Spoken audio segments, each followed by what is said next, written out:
Hey, everybody. Welcome to this week's Trump's Trials and Tribulations. And it has been a trial and tribulating kind of week. We have a jury out in Washington.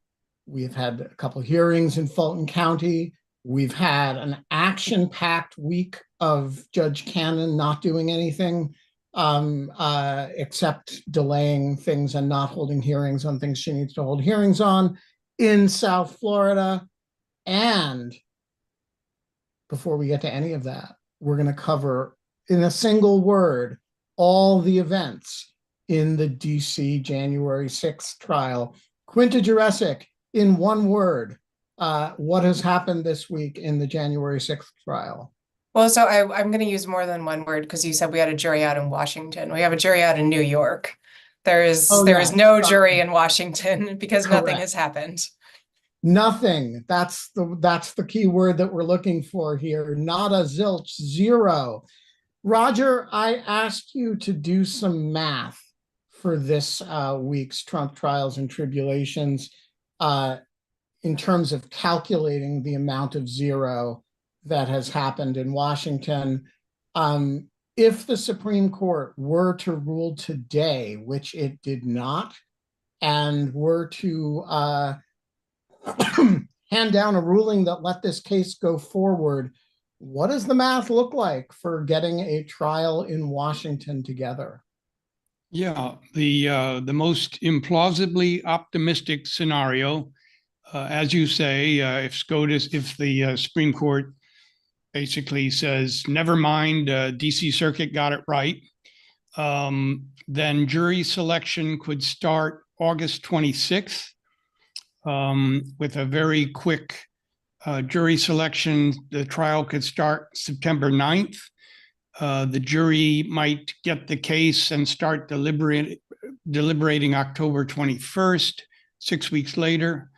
Maybe you'd get a verdict October 24th, and that would leave 12 days before the election, November 5th. If you change any of those variables in a way that is less rosy for the government, then the scenario gets less rosy for the government. And maybe So I had two thoughts on just hearing these numbers. One is it seems like absent some intervening event, a trial is really quite unlikely. The second thought is if it were to happen on that schedule, you could imagine a verdict coming down right in the middle of Quinta's black hole of horrible period. Like that's the worst possible time frame for Trump. And so my question is there any conceivable way in your mind, and I think the answer to this is no, that you would actually have a trial on that schedule? Or does everything we know about trials tell you that that's going to slip by some number of days, out of the zone in which it's really happening in the election cycle? Well, I think it's I really don't know whether Judge Chutkan would go forward with a trial that would, I think she might, if she had a chance, if she has a chance, I guess. But the real question is whether the Supreme Court is going to put some additional barrier in that makes it mathematically impossible to even start before the election. Yeah. And so, of course, we have no information from the Supreme Court whatsoever. And therefore, I think we should move on from Washington. As I was saying, we have a jury out here in New York. We are going to come back to New York, but we're going to do a kind of round the horn before we get to New York. Because, people forget about all these other cases that we've got. And here on Trump's Trials and Tribulations, we do not forget about them. Let's start, Roger, in South Florida, where Judge Eileen Cannon was kind of busy this week, not deciding matters. Give us a little overview of what happened.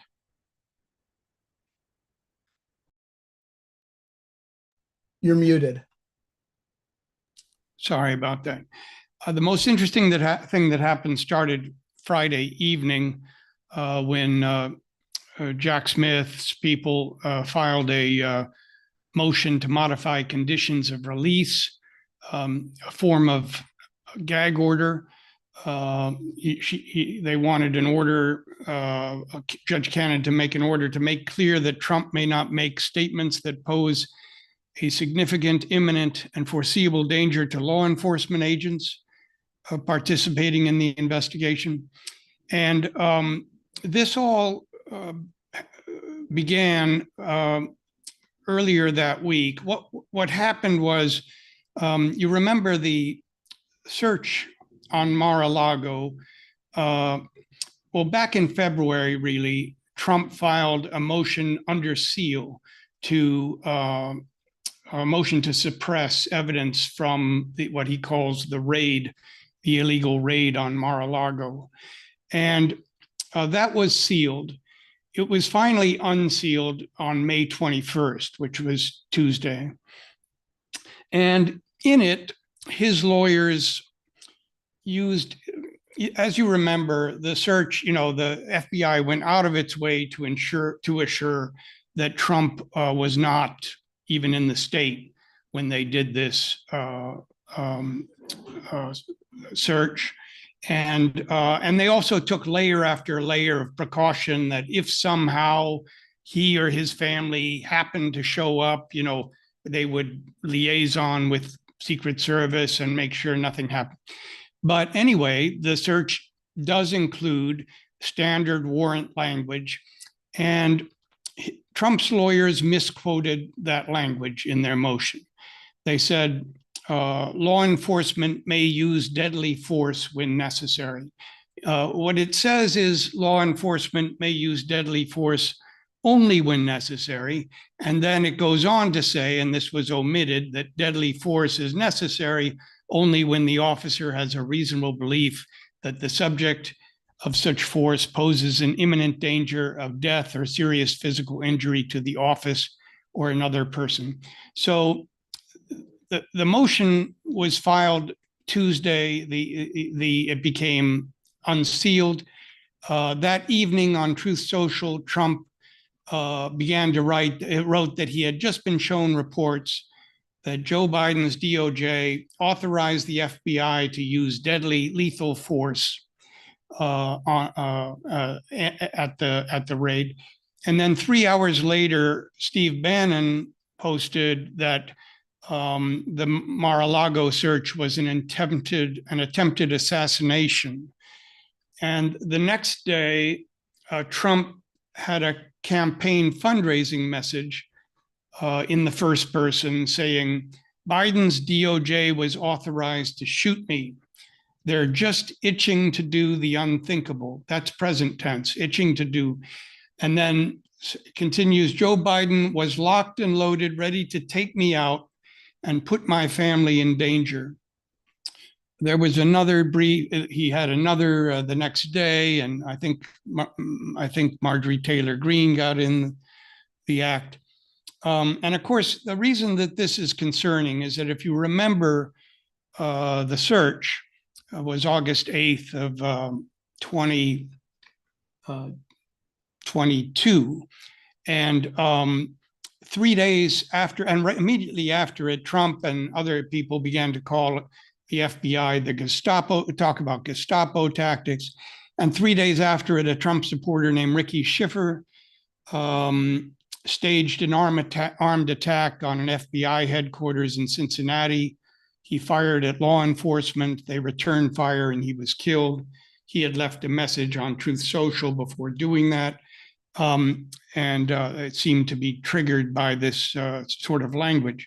So on Friday evening, about 5 p.m., the government wanted to file a motion to get him to stop doing this. And maybe they also wanted to get the true story out. But before you can file a motion in federal court, you have to meet and confer, make an effort to meet and confer with the other side to see if they oppose the motion. And of course, very often in this case, Trump's people have said, we need more time for our meet and confer. We're very busy. We have other cases. We can't meet and confer right now. Now, in fairness, this was Friday night before Memorial Day weekend. Yeah, and in fairness as well, this is the same trial team as is currently trying the case in New York, at least in part, and so they are actually kind of busy, although they did have Friday off. Yeah, so they said no, we can't meet and confer until Monday. And so you'll have to wait. And I don't think they wanted to wait to get the word out that these dangerous lies were false. And so they went forward with the motion, and they explained in a footnote that the other side opposed and said that they hadn't done adequate meet and confer. And then on the 27th, which is Monday, Blanche filed a response. He didn't respond to the merits of the motion. He simply sought sanctions, 15 pages about the failure to comply with the meet and confer, a requirement of the local rules. And then Cannon weighed in the next day, denied Blanche also sought sanctions. He sought an evidentiary hearing. So the next day, Cannon denied the government's motion without prejudice, scolded them again. The court finds the special counsel's pro forma conferral to be wholly lacking in substance and professional courtesy. It should go without saying that meaningful conferral is not a perfunctory exercise. She did deny Blanche's counter motion for the sanctions and for evidentiary hearing, but she did impose onerous new rules for every single new motion filed about what you have to do with respect to the meet and confer. You can't just put in a footnote what you did about it. You have to lay it out at the end, and you have to give the other side up to 200 words to give their verbatim version of, you do this in your motion, their version of the meet and confer efforts.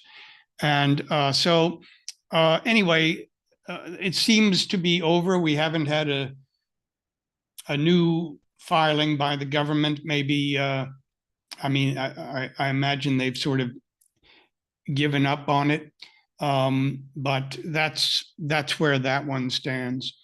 Why would they have given up on it? I mean, well, if she had felt any urgency whatsoever, maybe I'm wrong, but if she had felt any urgency whatsoever, she could have ordered, on Friday night, I want to see a response by Saturday at 4 p.m. And instead, she did nothing. And as soon as the other side, as usual, she didn't even mention what Trump did. And actually, it's more than what Trump did. It's partly what his lawyers did. They were the ones that misrepresented what happened, maybe by mistake, but there was a material misquote of yes in their and a material omission. And as usual, there's just zero reference at all to either Trump or to his lawyers. It's all, the special counsel was not very gentle. And the other factor, of course, is that this wasn't the special counsel's first rodeo on a gag order with Trump lawyers. They know the Trump lawyers don't, they won't, there is no way in the world that they will agree to any gag order.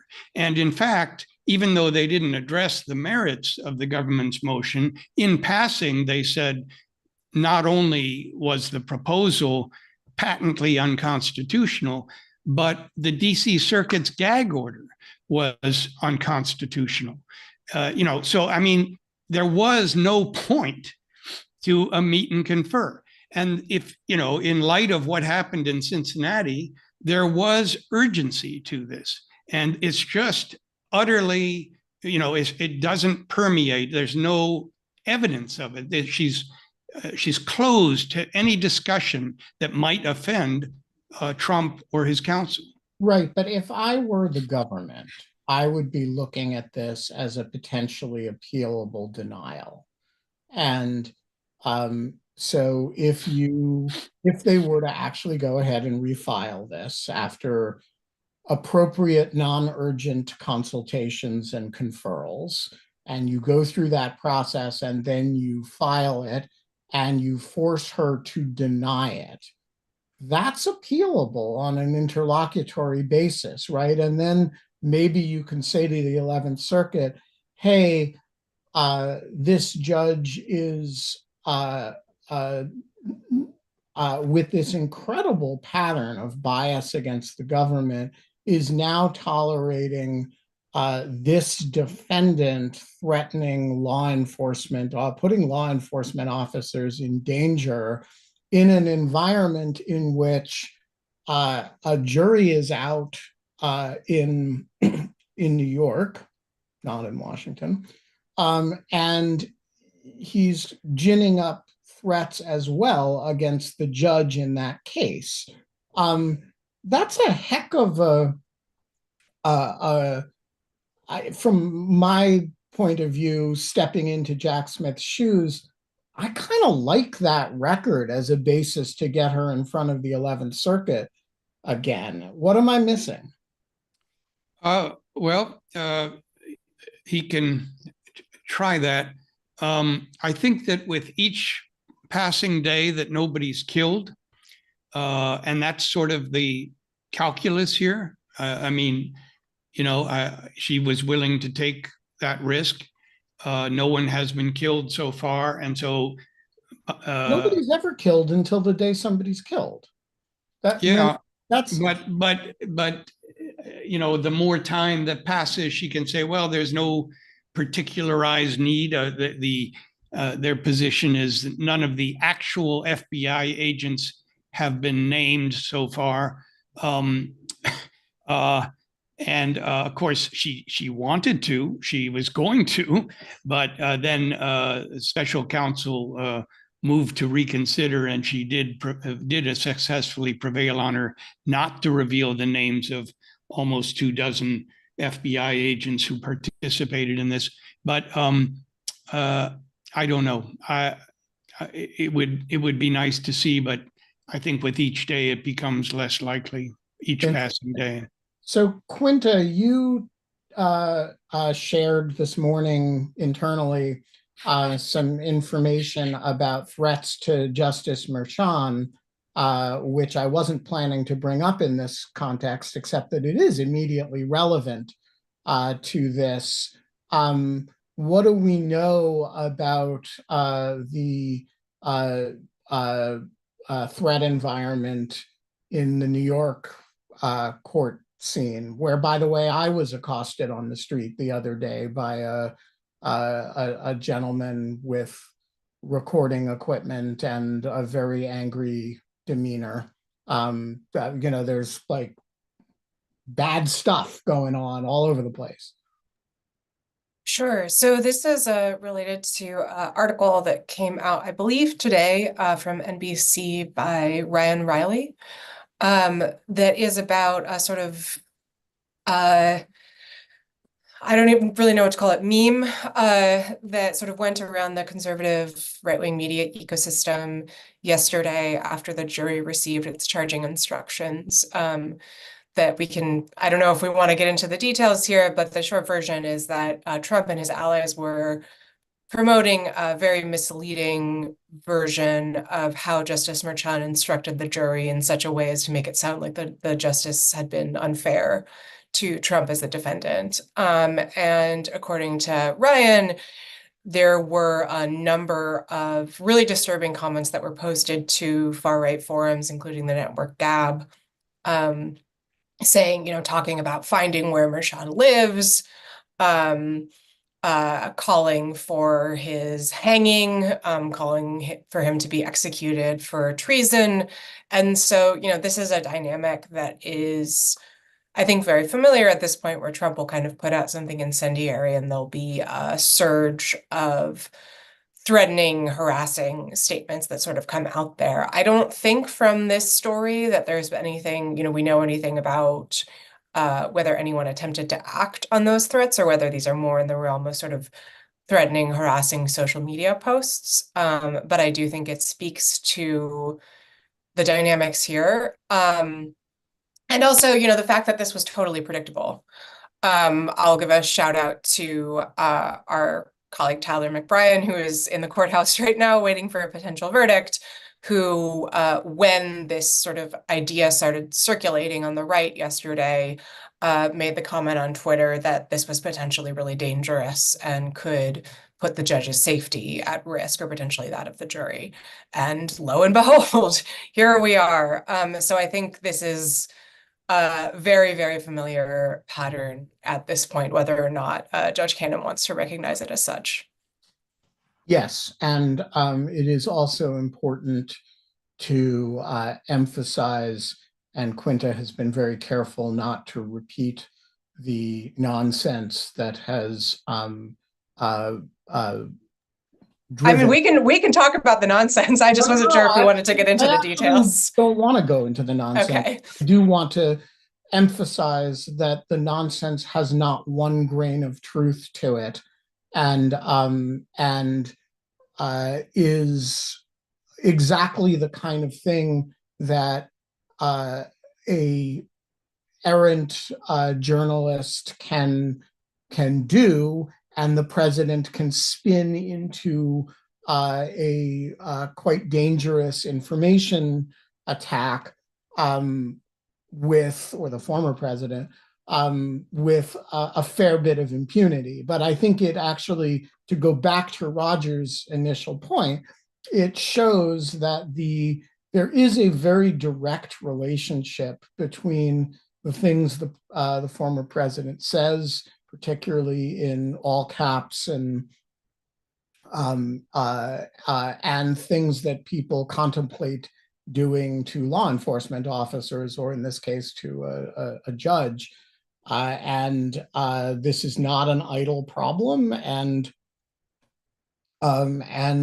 you never know how seriously to take it until something awful happens, or until 6 months later something awful hasn't happened and you feel like an idiot.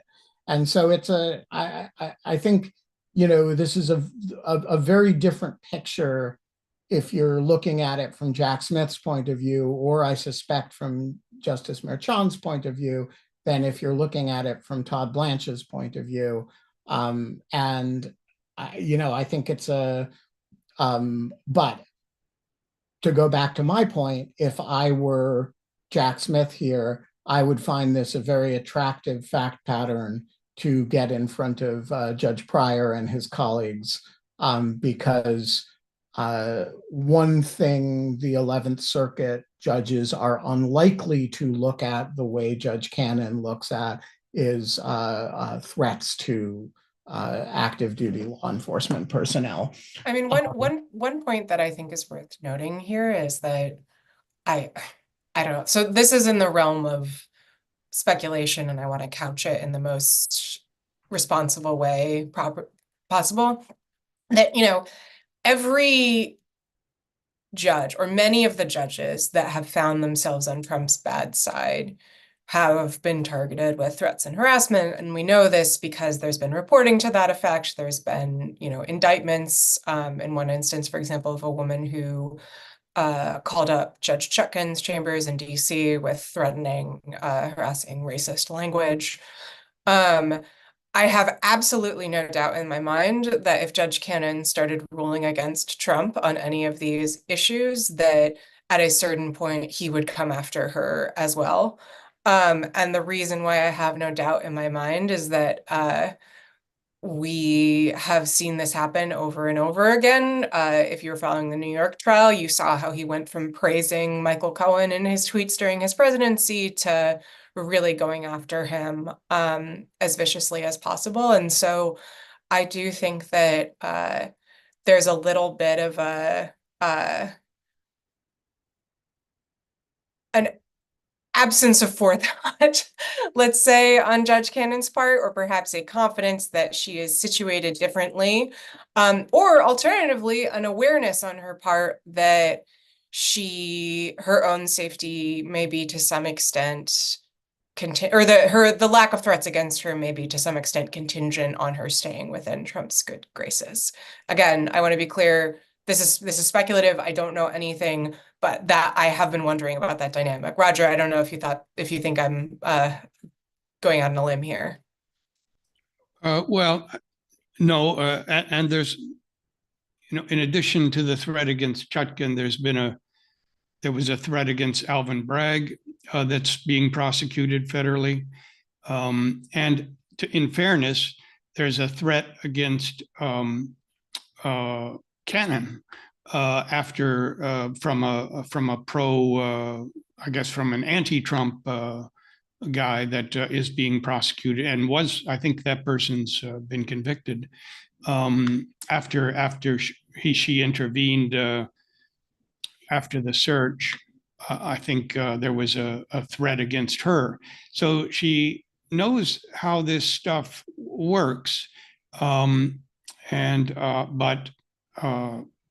she is astoundingly unmoved by it. Maybe she is an absolutist in First Amendment matters. So I don't know. All right. So what else has been going on in her court that we should know about? Roger, has she cleared the decks of all the pending motions that she has before her?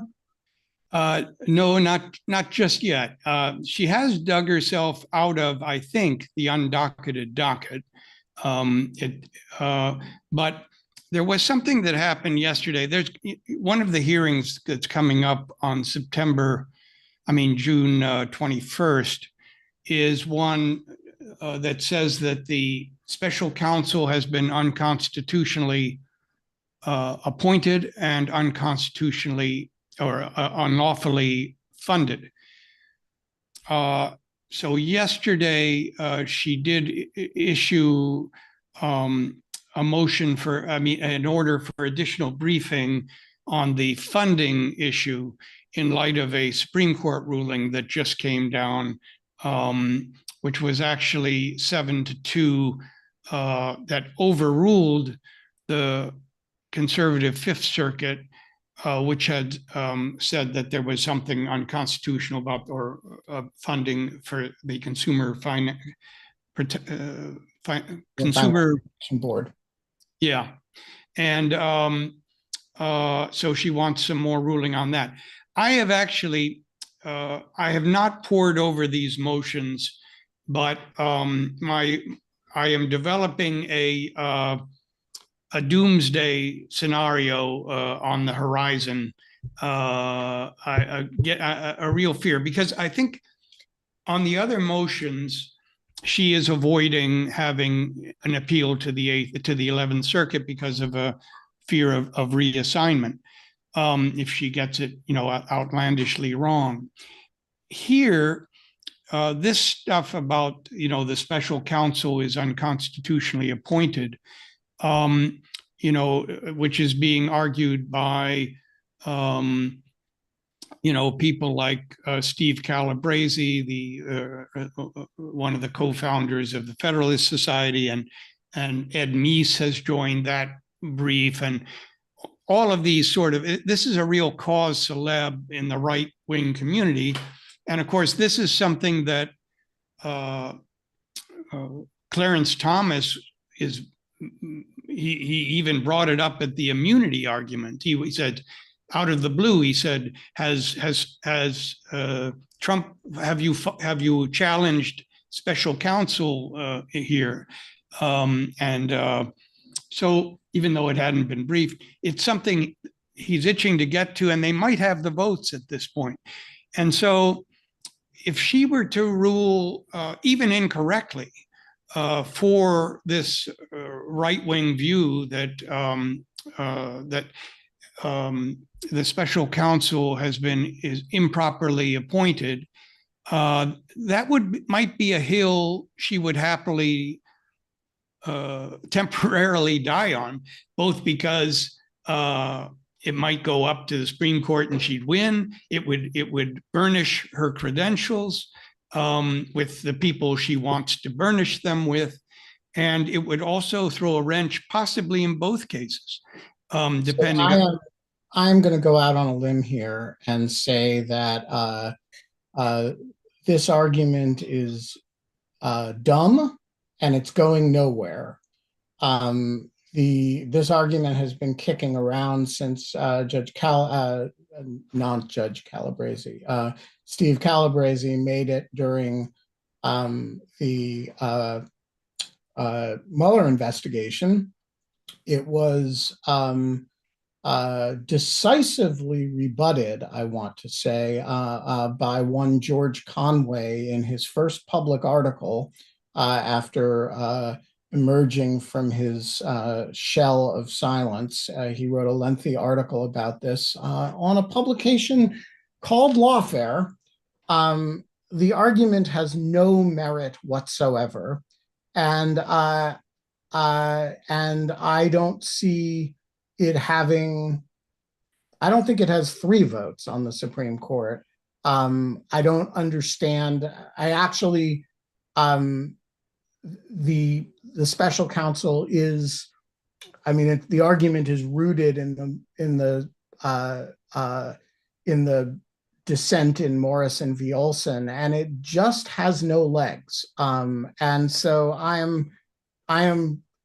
would love to see her dismiss it on this basis, and that be the basis for it to go up to the 11th Circuit. Because the one thing I'm certain of in this case is that Jack Smith is constitutionally appointed, and there are not 5 votes on the Supreme Court to say otherwise. Well, I hope that's true.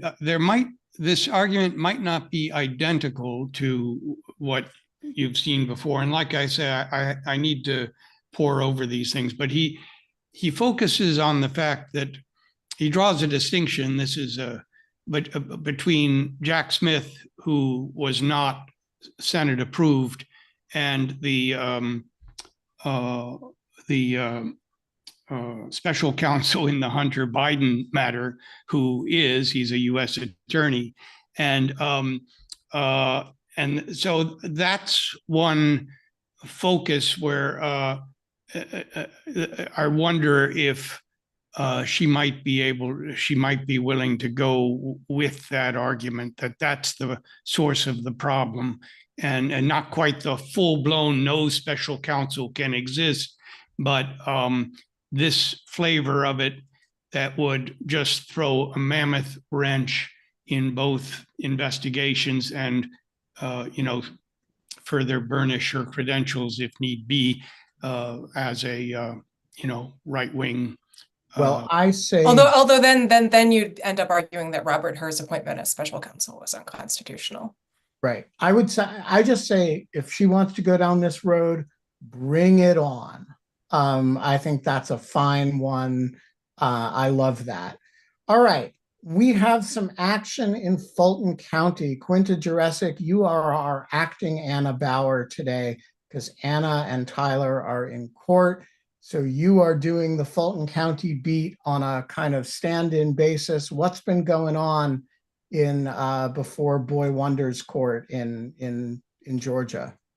Yes, I'm going to do this at a higher altitude than Anna usually provides, because I am kind of parachuting in. So we had some hearings in Judge McAfee's court. It seems like they were relatively uneventful.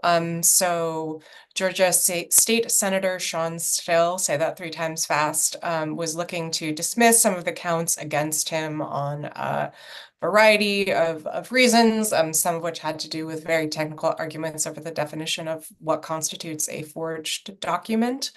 So there was a hearing on that this week. Judge McAfee, I almost said Justice Merchan. Judge McAfee said that he would rule on those motions later on. We also had a hearing with defendants Harrison Floyd and Trevian Kutti. Trevian Kutti, very simple. Essentially, she lost her counsel. Judge McAfee wanted to confirm that she has new counsel. She does. In Harrison Floyd's case, he is trying to defend against the charges against him by essentially taking the, I think, pretty gutsy approach of arguing that the 2020 election actually was stolen. And so has been attempting to subpoena an enormous amount of data from Fulton County in order to help him make that argument. So Judge McAfee did not prevent him from following this route, but did essentially ask him to narrow his subpoenas somewhat, so it's a bit less of a heavy lift for the county officials. And that's what we have in Fulton County. And there's no evidence of movement at all in the Georgia Court of Appeals, right? There's no we haven't seen any filings or sign of life on that appeal. I'm not aware of any. All right. All of which brings us back to New York, where I am getting ready to strip down the Lawfare Hype House and pack it all up and drive it all back to Washington.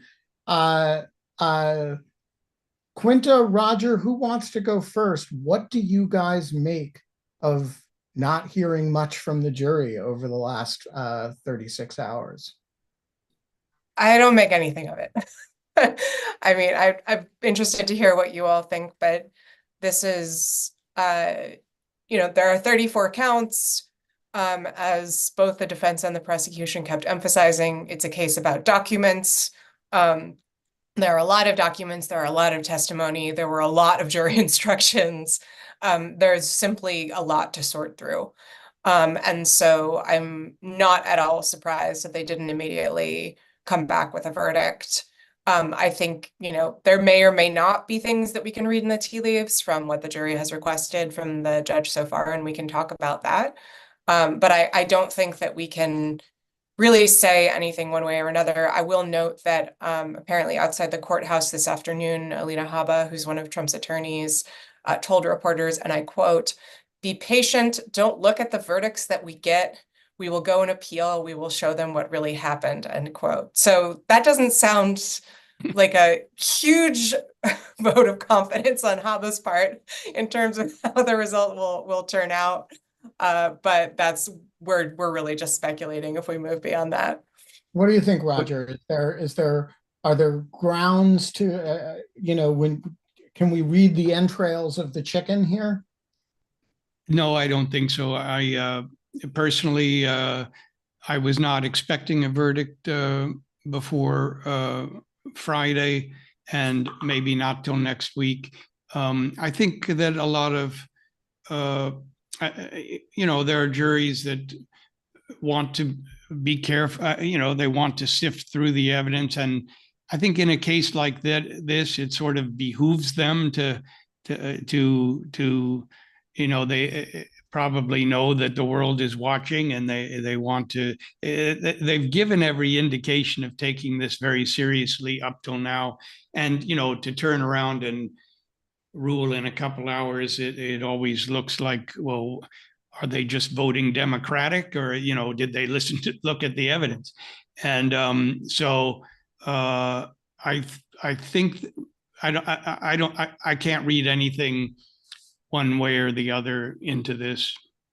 So what, I agree with that. I would have been surprised if there had been a verdict by now. I sat through the entire presentation of the evidence, and if I was trying to think yesterday, if I were a juror, what would I want to talk about?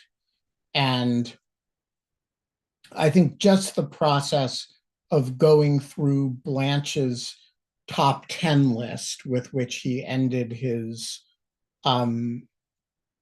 summation, and satisfying yourself that you didn't find any of those compelling, because he said like the top 10 reasons to decide there's reasonable doubt, right?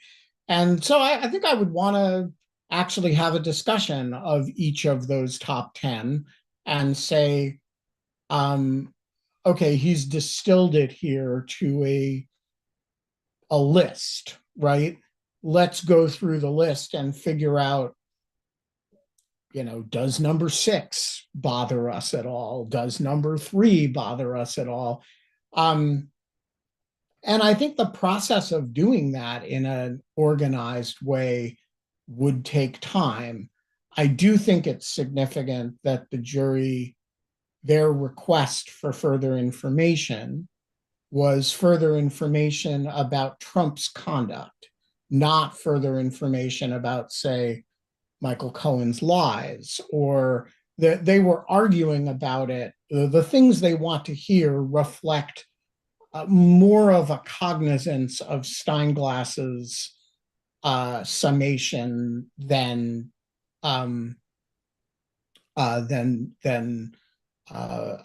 Blanche's. But that said, I think a respectable jury that sits through 5 weeks of testimony is going to take some time to think about it and is going to go through it in a sort of organized way, if only because one person will want to. And I gotta say, I would be that person. I wouldn't, walk into a jury room and after 5 weeks of evidence and, satisfy the press's time schedules. All right, we should, are there other matters we should discuss before we go to audience questions? I wrote a groundbreaking and yes. fascinating article. You did. And you so somehow let me set up your a mind. question for you on that, Roger. Roger, this week you wrote a groundbreaking and fascinating article repenting your prior skepticism about this case and saying that Donald Trump is the moral equivalent of Al Capone, and we should get him for spitting on the sidewalk. Is that a fair summary of your piece? Not quite, but aspects of it. What I was doing was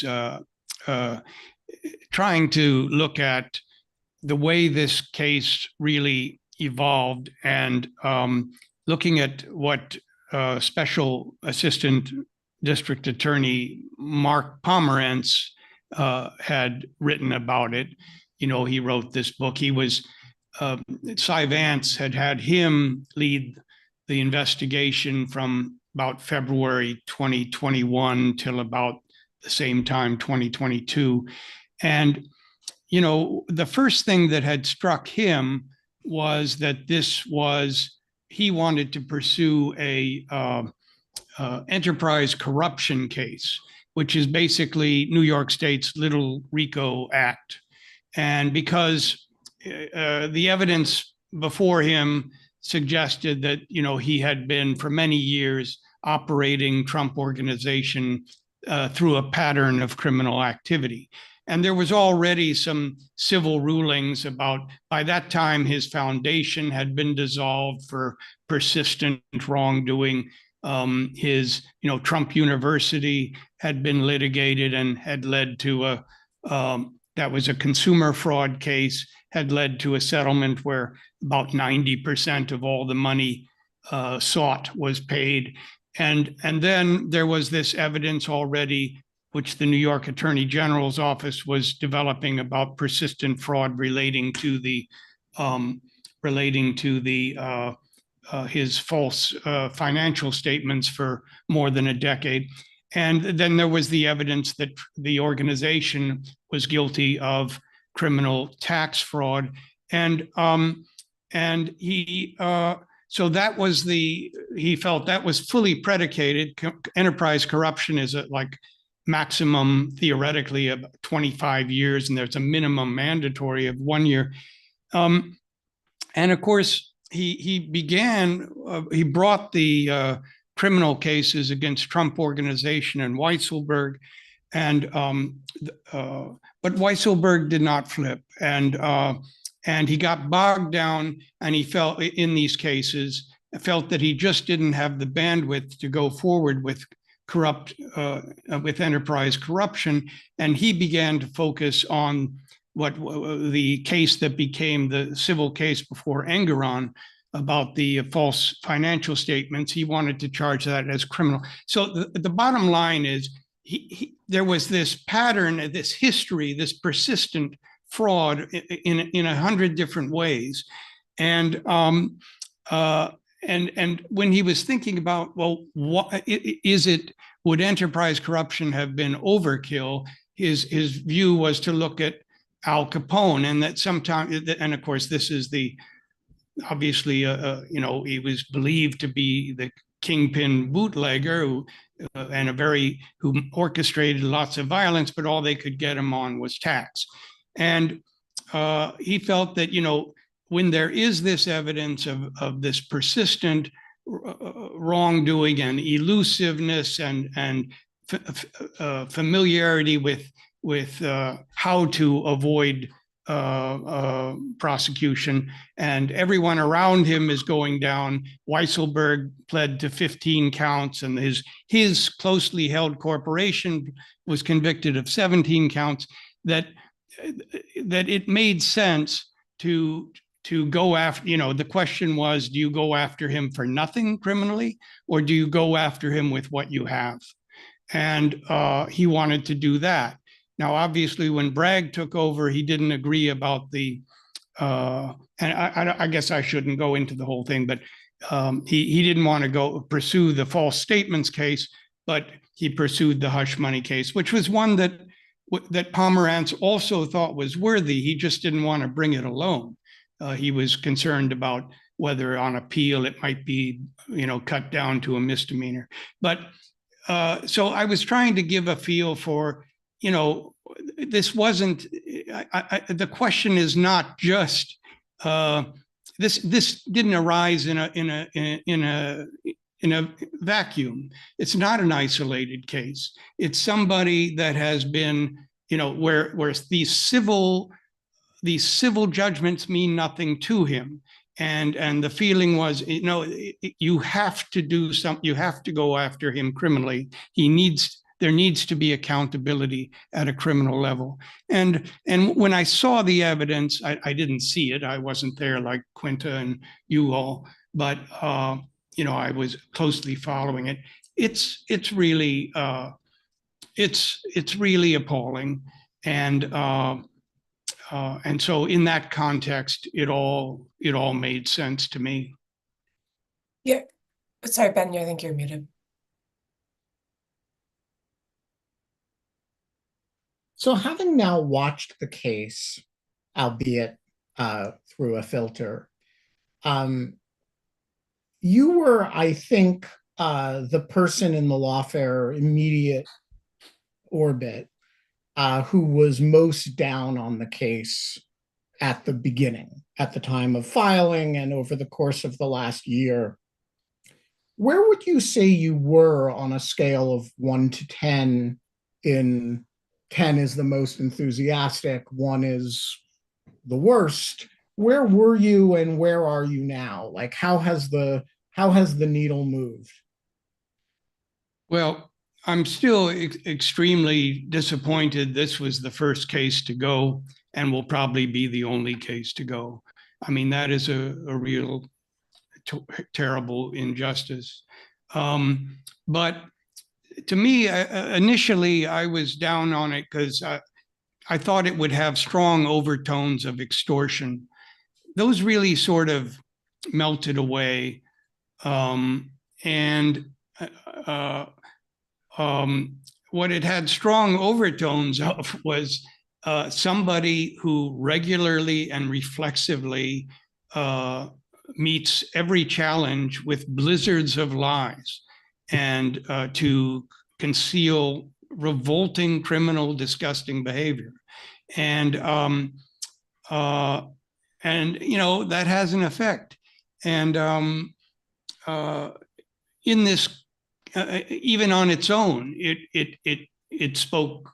The more I soaked in it and marinated it, the more worthwhile the case seemed. But when you look at it in the context, also, then it just seems overwhelming. You really have to do something. It's unfortunate that it was the first, but Quinta, how about you? How has your attitude toward this case? You were, as I recall, kind of a moderate on this case. You reserved judgment. You weren't particularly down on it, but you weren't actively defending it either. How have your views of it changed as you've watched the evidence presentation and the arguments?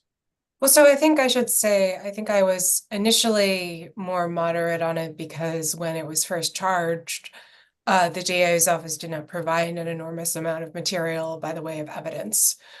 We didn't have a sense of what the legal theory was. We didn't have a sense of what evidence they had on the table. So I think I was in the wait and see camp. But look, I mean, I have always thought that this conduct on Trump's part was worthy of condemnation in a more serious way than I think it's merited. I argued in 2018 that it was an impeachable offense, but not one that demanded impeachment, which is a distinction that we don't have to get into here.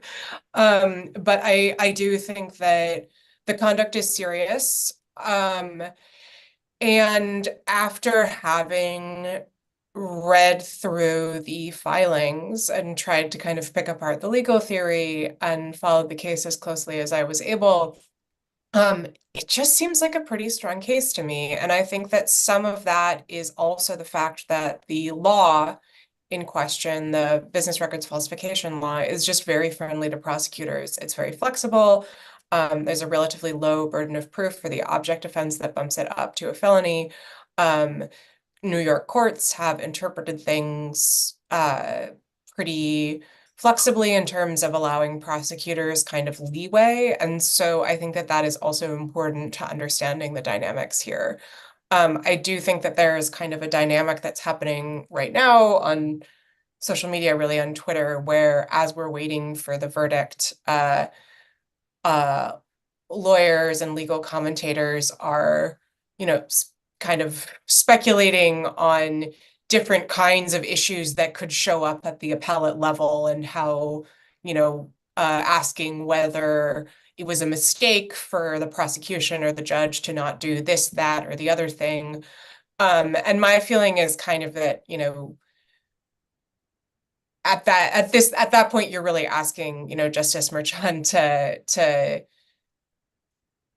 make constitutional judgments that really have no role in this case, and given that he is a trial lawyer. So with the facts that we have, with the law as it has been interpreted in New York courts, not saying anything about how it might stand up on appeal, it just strikes me as a pretty strong case. Now, I don't know what way the jury will rule, but those are kind of my 2 cents. And I will also say that I think there is a power in its own way for the first case being something that is run-of-the-mill. Sounds like a weird thing to say in this context, given how absurd and grotesque a lot of the details of the case are. But I do think that the sort of mundane nature of this case, it's not in a grand federal courtroom. It's a New York State court. The building is kind of crummy. The air conditioning doesn't really work.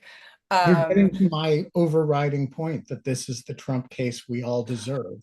Well, but I don't know if I actually agree with that. I think what I'm trying to say more is that he has always been able to position himself as above or outside the law.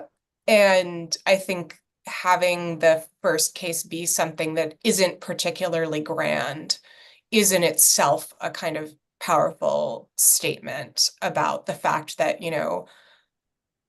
Trump can be prosecuted for falsification of business records, just like my two favorite cases, the woman who gave false returns to Lord and Taylor and was prosecuted for first degree falsification of business records, or the guy who attached jumper cables to his electricity meter on his house and was charged with first degree falsification for theft and creating false records at the electricity company. These are all like very minor, kind of petty, dumb seeming crimes, but I think that the run-of-the-mill nature of them is in part what makes this stand out to me. And I think what is so interesting about the way the prosecutors brought the case, when Alvin Bragg gave a press conference announcing the charges, the way that he framed it, he's moved since more towards sort of emphasizing the election interference aspect. But at the time, what he basically said is, New York is the business capital of the world. It is important to us that, New York businesses keep their records straight. And that's what this is. And I think that thinking about it in that kind of quasi run-of-the-mill way is an interesting way to look at things. All right. We are going to go to audience questions. Josh asks, suppose the DC trial starts before, but finishes after the election. Even if, horror of horrors, Trump wins, he doesn't take office until late January. So I will say that my colleague Scott Anderson and I did a substantial presentation on some combination of and permutations of questions like this. It is available on the Lawfare Podcast, as well as on YouTube, I think, with a snazzy PowerPoint. We actually put it together for a foundation that wanted a briefing on the subject, and we thought it was fun enough and wild enough that we kind of recorded it as a podcast and made it public. Look, the short answer is Trump remains a private citizen and subject to trial until January 2025. He presumably at that point cannot be tried further or held in prison, at least, and all state trials would, one way or another, have to go into abeyance at that point if he were elected. But theoretically, you could start a trial, have him elected, and have the trial finish up in December, give the jury a month to deliberate, and then have him convicted and then become president the next day. That there is nothing that would prevent that, other than the good sense of the American people, if you believe in that. William asks, after New York conviction, can Trump expect to be cut any slack from the entity he referred to in the hallway as a, quote, good appellate? I don't know if, I know it's a different court from the one that slashed his bond. So, Roger, Quinto, what do we know about the appellate court system in New York and how friendly or unfriendly it is likely to be to President Trump? I don't think I should opine on that. I have no reason to think it isn't a totally legit and fair institution. So I think you'll get a fair shake. Yeah, I don't think I have a good enough sense to weigh in beyond that. So I will say the following about the New York appellate process. First of all, it will take longer than the relevant period of time. And so whatever you think about the merits of a Trump appeal, the matter will not be resolved before the election. And so, in fact, I guess it will be filed at that point. and maybe we will have seen an appellate brief. But these things take a good long time. And so you're not starting with the idea that this would be a resolved question. Number And two, sorry, go ahead. And we're all assuming your assumption of a conviction. Yeah, no, I mean, there's no appeal if there's no conviction, of course. The second issue is what would the appealed issue be? And I think people are quick to gloss over this because people don't like to actually learn anything about New York law. But this is a state proceeding, and there are a million issues that the president's lawyers reserved for possible appeal, and some of them are non-trivial. As with all criminal trials, you object to a lot of things and you're not actually going to appeal on those bases, but you preserve the issue in case it becomes relevant somehow.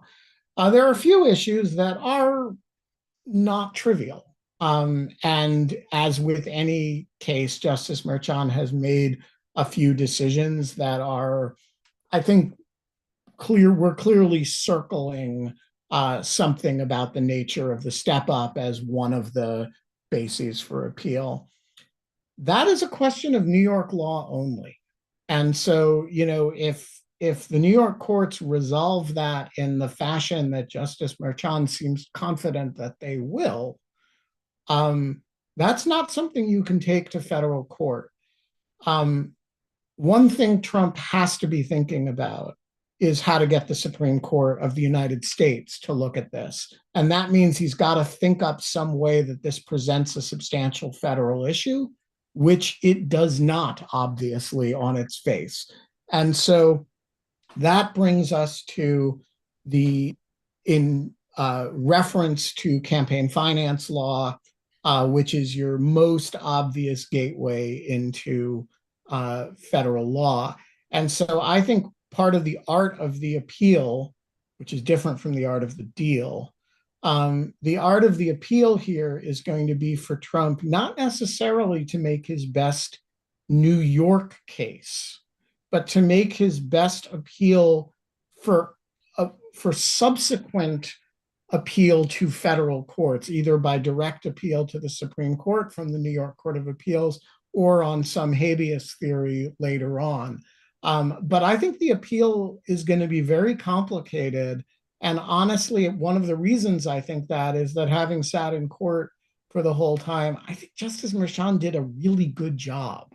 And so there's no glaring moment in this court case that stood out to me as like, oh, this is where the appeals court's really gonna come down on this case.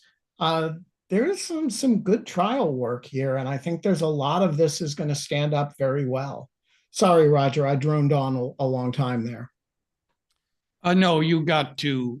I was just going to mention that the federal hook, the federal campaign issue, and then I think the issue about, regardless of what New York law is, do you need to be?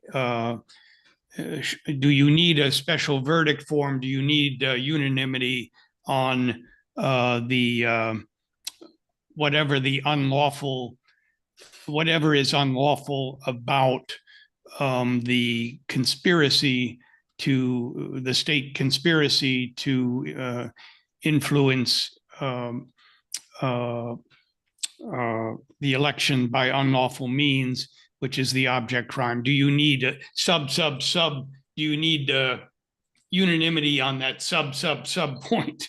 And although that wouldn't, I don't think they would ordinarily take that. I think this court might take that. In this, yeah, that's what I was gonna flag as well. I mean, I will also say, Ben, to your point, that Justice Merchan has done a really good job. There has been a lot of commentary, like I said on Twitter, along the lines of like, how could Justice Merchan have made such an obvious, stupid mistake in not addressing X, Y, and Z? I think that's really misplaced. He's done a tremendous job under really, really difficult circumstances. Obviously, we are not shy about criticizing judges when we think they need to be criticized. Um, but I think he's done really good work. And he's been faced with questions that may be somewhat unresolved, but his decisions have always made a great deal of sense to me. And I think he's explained them quite clearly under New York law, which is binding on him. He is not an appellate judge here. He doesn't get to just say, you know what, I've interpreted the Supreme Court precedent to mean X if New York appellate courts have determined that it means Y. And I think there are a lot of pundits who are federal practitioners, and Merchan is a veteran state judge, and the DA's office does this a day in and day out, and I think they know what they're doing. And this is a really important dynamic in the commentary of this case, about this case, is how many of the pundits are federal practitioners who actually know very little about New York state law and practice, and just impute the way the federal system works. I'm not saying anybody's doing it in bad faith, but there's a lot of confident talk about the way the system works that is much more applicable across the street in U.S. District Court for the Southern District of New York than it is here. And the group of people who have practiced in this court on a routine basis and dealt with questions like this are often not the people who are on television a lot. Lindsay. By the way, somebody wants to know if Ben will give Merchan sort of middle-aged boy wonder status. No. Adult man wonder. Adult man wonder. No. We don't hand out phrases like that. Boy wonder got that status because he looks like he's 12, and he's, by the way, maybe 13. And he's handling a case with 19 co-defendants and 2 prosecutors who happen to be having an affair and giving each other wads of cash. You gotta, like, that's an unusual circumstance. And all jokes aside, Scott McAfee is the only one who's getting a title here. Jokes aside, Justice Merchan has done a remarkable job here, and he's done it under circumstances of the former president is coming out every day before the trial and after the trial and attacking him and his family. He's doing it in a malicious and aggressive fashion that actually causes real security issues, and that courthouse is not set up for this. None of this is normal, and there's we should appreciate, and I say that not knowing what the jury's going to do, not knowing whether he's going to have to try the case again, for crying out loud. He's really done a remarkable job here. Lindsay, the floor is yours, and let me take this opportunity to congratulate you on your spectacular new position. Thank you. That's so kind of you. So I have read a lot of the speculation by said commentators with perhaps federal experience, and I was wondering if you guys would want to engage in some wild speculation about what the jurors' questions mean or might mean. So I already did a little bit of wild, irresponsible speculation about it. And I would say the distance that I'm willing to go is to say that if you read Steinglass's, the prosecutor's summation, and you read the defense lawyer's summation, that the jury's asking questions that are tracking the logic and trajectory of the prosecution's narrative of the case, not the defense's narrative of the case. And so if I gave you a 3-hour lecture and Quinta gave you a 3-hour lecture and you only had questions about Quinta's lecture, somebody might draw the assumption from that you thought Quinta was more persuasive than you thought I was. And I think that's a reasonable tentative hypothesis, but it's not more than a tentative hypothesis. And it's not, and look, it could be that you have 3 holdouts who are saying no way, no how, no way, no how, and 11, 10, 9 jurors say to them, all right, well, let's get you the parts that'll convince you. And they say, okay, bring them in, right? So it doesn't actually suggest moving toward agreement. It merely suggests that somebody's being recalcitrant and somebody else is trying to persuade them. So I don't think you can read very much into it, but to the extent that you can, I think it is like I would, in my scenario that I painted, I would rather be Quinta than be me. In this situation, I'd rather be the prosecution than the defense. What do you guys think? Yeah, I don't know if I have that much to add to that. That's pretty much where we're at. I mean, look, we're at the level where like reporters are noting the expressions of the jurors as they hear the test. Like there's just not a lot to go on here. Our friend Claire Manial, who was on a few times back, she noted this morning that the first question in the Proud Boys case was, can we have a stapler? So I think these questions were better than that one. Oh, these jurors can't see the jury instructions, so maybe they have less need for a stapler. All right. Will asks, assuming that the special counsel's office satisfactorily confers with the defense and refiles the motion to modify conditions of release, do you think another denial of the motion would be grounds for the SCO to seek Cannon's removal from the case? Also, Cannon called out the SCO for arguing that the motion was not urgent as described by the SCO and noted it was not filed on an emergency basis. Do you think that was a strategic mistake by the SCO in filing this motion? So what do you think, Roger, if they follow the Wittes theory and take her up on this, how does that work for them? I think it is sort of a problem that, I think what their calculation was a sensible one. It was, we can't let this go unanswered till Monday. It's getting out of control. You have all of his people jumping on this and magnifying and amplifying, and it's a lie and somebody needs to say it. And on the other hand, do we need to haul everybody back into court on an emergency basis over Memorial Day weekend? And they made the call that, if they filed this, it would get Trump to knock it off, which it seems to have done. I think I don't know. I don't monitor Truth Social, but so that may have been the calculation. And so unless it has continued and there's more evidence that it's getting worse, or I would not go just based on the record as it existed as of Friday afternoon.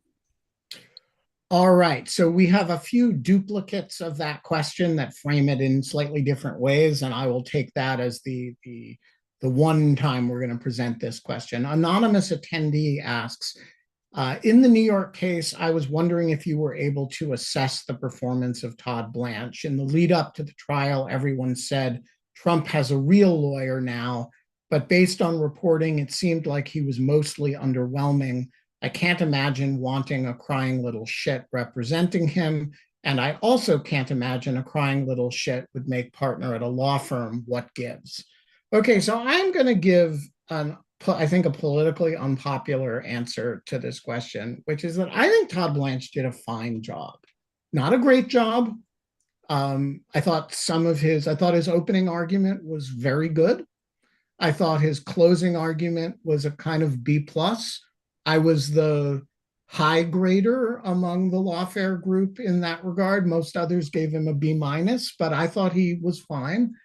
I thought he was a very lousy cross examiner during the trial. I thought he did a lousy job with the witnesses that he handled. He also has a very hard job. This is a case where the evidence is pretty damn strong and very unflattering to his client. Yes, his argument style before the judge comes across as whiny. I do think that's something he needs to work on. But I am not a Todd Blanche basher. I don't like if Donald Trump loses this case and gets convicted, it will not be because he had ineffective assistance of counsel. It would not be because there was some great argument available to his lawyers that they did not make. Now, is he the standout lawyer on the Trump legal team? No. The one who actually, I think, is really first rate and I really enjoyed watching and thought was just a very high performance defense lawyer was Emil Bovy. I was not particularly impressed with Susan Necklace, who everybody sang the praises of and talks about how wonderful a lawyer she is. I did not think her cross of Stormy Daniels was effective at all. Emil Bovy really impressed me. But I don't think Todd Blanche did a bad job. And I think the fundamental problem here is that the client is guilty. And I think the client also probably put some constraints on his counsel to be more bombastic and than the case necessarily required that he be. So I don't want to bash Todd Blanche, and I don't want to make fun of him. I think he was a lawyer who did a reasonable job and I've watched a lot of cases. I've watched a lot of lawyers who have difficult clients, and like this was not a terrible performance. And it was nothing, by the way, like Alina Habba this was professional counsel. There are strategic judgments that people will reasonably question. There were cautions that people would have, but this was not a badly handled case. And so I don't know if either of you have thoughts on that, but that's my answer. I will say I found Blanche really off, but I'm also not the target audience. So I don't know how much my opinion matters. I will say, as you said, Emil Bovy is a pleasure to have in class. I did not really get to see Susan Necklace in action, so I can't gauge that. I think there is an extent to which to which Blanche has a kind of a similar, I don't really know how to put it, like presentation in the courtroom. There's a way that he seems to really be sort of on the same wavelength with Trump. There's a kind of like both pleading and bullying quality to his presence, that you can kind of see why Trump might find that appealing in counsel, since that is also the way that he presents himself. And I mean, if you've seen the photos of Trump and Blanche standing in that courtroom hallway, Blanche kind of stands next to him with the same shoulders squared, sort of frowny expression. So that may be, he's fashioning himself to his client's needs. It may be that this is his style and it happens to be a particularly good fit for what Trump is looking for. I don't know. I don't think that, as we've said, Trump has had disastrous lawyers like Alina Habba. There are plenty of other Trump lawyers who really, really crashed and burned in kind of spectacular ways. Blanche is definitely not in that category, but I do think that if you can kind of chop Trump lawyers into different categories of,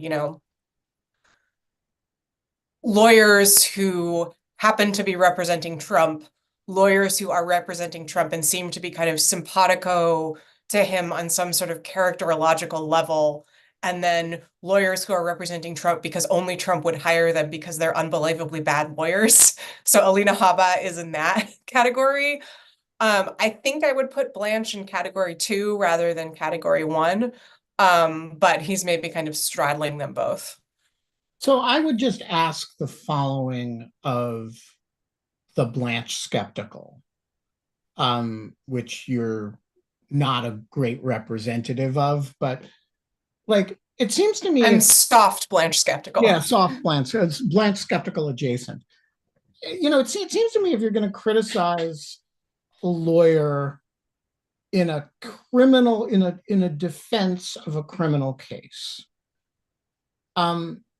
it's not enough to say that you find the manner off-putting, which as I say, he does come off as whiny. He's not a pleasure to listen to the way Bovee is.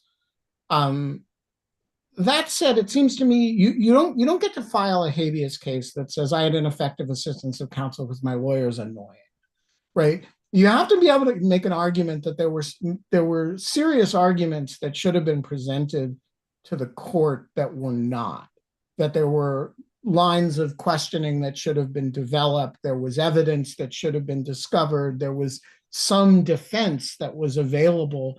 And it seems to me that one thing Todd Blanche certainly did is he methodically went over all the evidence. He attacked the witnesses, including in ways that I didn't necessarily think were appropriate. I'm not sure, like, what's the argument that was supposed to be made on Donald Trump's behalf that Blanche Law did not make? And I think it, sorry. No. And I just think that the answer to that question, in my heart of hearts, I think, is that Blanche made every argument and then a few that could reasonably be made on behalf of Donald Trump. He zealously represented his client, and the reason it's not successful is that his client is fucking guilty. And that I'm just not sure that there's like that's not at the end of the day a lawyer problem. So I think that the limitations of Blanche's performance is more in the arguments that he did make that he shouldn't have. So specifically, the repeated insistence that Trump never interacted with or slept with Stormy Daniels. Or, sort of weird arguments that would kind of seemed like they were maybe aimed at appeasing the client, but did not actually advance the case that he was trying to make. But again, we have no idea Sure. who's negatively impacted the jury, and we have no idea whether he had any choice about making those arguments. And so I just want to I just think people have a lot of fun making fun of the president's lawyers, and sometimes that's really justified because sometimes they're Alina Habba and sometimes they're Michael Cohen, who was, quite laughable in his own way. But this was a professionally presented defense. And I think a lot of the people who were making fun of him don't actually know what defense law work looks like, and that you're often up there making ridiculous arguments because you represent guilty people. And I just don't think Todd Blanche was solidly in the upper quartile of defense lawyering that I've seen. Not the top 2%, but this was a perfectly professionally presented defense. I don't know, Roger, you've been very quiet. What are you're going to tell me I'm completely wrong? No, I wasn't up there. So I think he probably, he hasn't had a lot of criminal defense experience. He's mainly a prosecutor. He's got this weird client who is making him do crazy things and whose probably cares more about the election than about whether or not he's convicted. And so, if he wins a thing like he did with, that one little moment in the Cohen cross, and even CNN gets carried away and says, oh, he just won the case. His people just need a foothold to say, oh, Cohen lied. He's a liar. I don't have to listen to anymore. So, that's a big moment. And like you say, it was better than that. It was, no, I think it was perfectly, what filtered through to me was perfectly competent. Shannon, who I trust is safe from all tornadoes, asks, what happens if Trump is found guilty? Will he be taken into custody? The answer to that question is almost certainly not. We don't know. What will happen is that Justice Merchan will set a sentencing timeline, and we will start a process of pre-sentence activity and briefing on sentencing. I assume he will remain free on bond, barring any outrageous conduct on his part. Justice Merchan clearly does not want to lock him up on other than perhaps by sentencing. And I think we can expect him to walk out of court and give a press conference that will denounce the court and all its works. All right, a question for Roger. Watching Cannon's confirmation Zoom in a loop, what jumps out to me is a case of serious arrested development. You were in her court. Does that impression clash with your observations? I'm not sure I know what this refers to. Yeah, I don't know. I don't know either half of it. I don't know about the confirmation Zoom, and if arrested development means a particular TV show, I don't know the show. If it means a psychological term, I'm not sure what it means either. Okay, there is a sorry. sense she does seem, there is sort of an OCD-ish thing, and I am not a professional. I've never met her except I've watched her. And there is an insecurity that, comes across, and there is an ambition to move up to the 11th Circuit and maybe beyond. And so she is always being, she wants to be an A++ student. She is extraordinarily prepared for, silly motions, and more prepared than, like at one point last week, she asked Stanley Woodward about one of the many things he complained about, and he couldn't even remember what it was. He said, excuse me, Judge, I can't really remember that one offhand. And she said, well, you should have been prepared. And so those are the things that, and she, everything, and a lot of young people are like this. I was like this, she's positioning herself with everything she writes. She's positioning herself as a, major right-wing thinker, a textualist, plain meaning person, a no-nonsense person, although there's, this is her self-perception, and she's grooming herself. And frankly, I think she's going to succeed. All right, we have only time for one more question, which I think Jeff represents a lot of people who have asked me this. How was the experience of covering the Trump New York trial in such detail, and will this be Lawfare's model for future Trump trials? So the answer is the experience was extremely exhausting for everybody involved. I am certain among all publications produced the most number of words unit human hour, human body deployed on the story. We produced an enormous volume of material. I'm exceptionally proud of the work that the team did, both in broadcast and form, and in from the courtroom, and also and especially the analytic work that we did not from the courtroom by people like Roger and Quinta. I thought the output was extraordinary, and it is definitely a model for how we will do it in the future. We are always looking to refine models and do things better and more efficiently.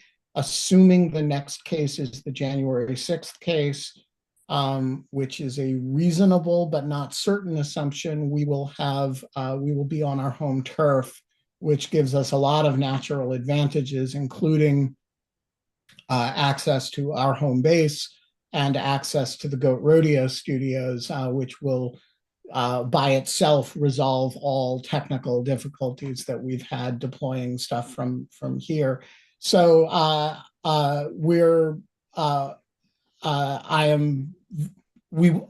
subsequent coverage will be also involving cases that are more in our core issue areas than this one, which was a little bit at the margins. So I expect we will do more than we did in this one, both for reasons of geography and for reasons that our expertise is a little bit more on point. Our experience with, the adult film industry and the tabloid industry is pretty limited, but our experience with classified documents and counterintelligence investigations and coups and things, that we know a lot about that stuff. So that is the answer to that question. Thank you for it. Thanks to everybody for joining us. Folks, if you're watching this on YouTube and you're thinking, why did we get a question from the estimable Lindsay Chervinsky, famed presidential historian, and not from me? The answer is because she's a material supporter of Lawfare and joins us in the Zoom, and you're not.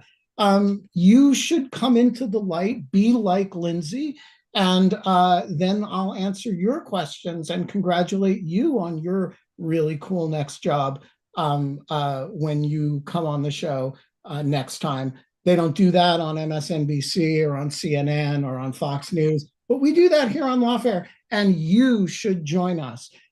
If you can't do that, you can't do the monthly contributions, we totally understand. Hey, there's the Give Butter thing. Just support our Trump coverage, Trump trials coverage. $1, $2, 50 cents, whatever it is. Do what you can. An apartment in Tribeca to cover this thing, it was not cheap. With that, I'm signing off. From the Sconce studio, Roger Parloff.